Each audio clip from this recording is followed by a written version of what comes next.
নিঃস্ব অবস্থায় কি দোয়া করতে পারে নাকি, এই দোয়াটা শিখে নেন, ইনশাআল্লাহ আপনার জীবনের সমস্ত সংকট কেটে যাবে ইনশাআল্লাহ।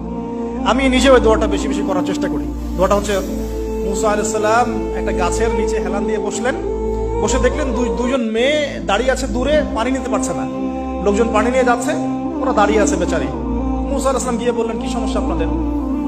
এটা নিয়ে আপনারা আবার মেয়েদের সাথে কথা বলার চেষ্টা করেন, ঠিক আছে? তো মাহারাম গায়রা মাহারাম মেনে চলেন। তারা বললো যে আমাদের বাবা অনেক বৃদ্ধ মানুষ, আমরা পানি নিতে পারি না যতক্ষণ না আমাদের কম পানি নিয়ে চলে যায়। মুসা আলাইহিস সালাম তবে একটু বললাম না, ফিজিক্যালি খুব স্ট্রং ছিলেন, থাকে না বডি বিল্ডার, সামনে গিয়ে কথা বলে সরব পানি দিতে দাও, তখন মানুষ একটু মূল্যায়ন করে না।